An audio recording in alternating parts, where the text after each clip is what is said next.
katigangers.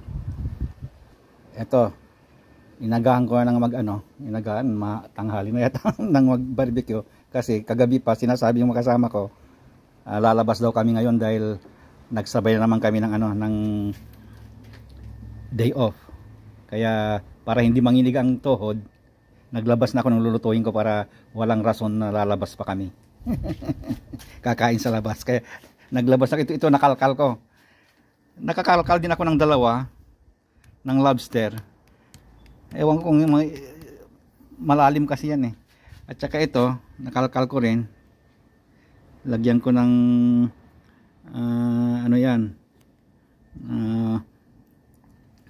butter. Ito, mas maliit sa pinapakita ko kasi ito hindi galing Costco yan.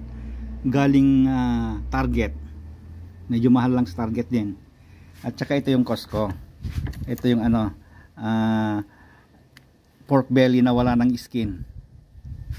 At saka ito yung yung pinagmamayabang ko na masarap na flop meat ng Costco.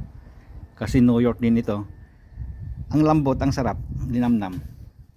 At saka mayroon pa kung ito pork chop sa ilalim.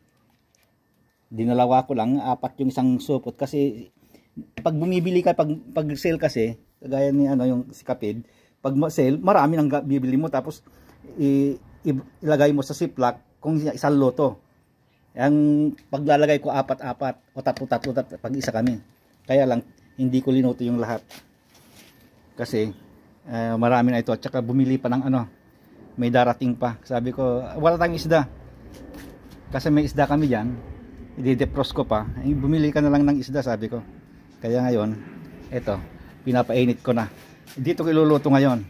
At saka yung mga mga shell dito siguro. Ito. Wala yung griddle. Ngayon, sige, yun lang. At umpisan na natin. Ito, hindi ko pa nalagyan ng konting pero ito na, okay na ito kasi ang butter medyo may alat na rin eh. At saka ang shell medyo may alat na yan eh. Kaya ganyan na lang siguro. Okay, umpisan na. At nagpakuha rin ako ng kalamansi. Pero pinakamasarap na ito, ang kapartner ito eh.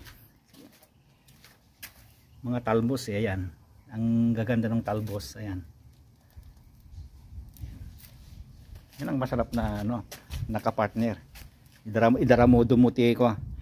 Ti bagoong kin kalamansi o bagoong with tomato at saka onion. Ay, yun ang paborito ko. Okay. Mainit na siguro. Tingnan natin kung kasi pinapainit ko muna eh. Ayan. Umaakyat na. Okay, yun lang. Bye-bye.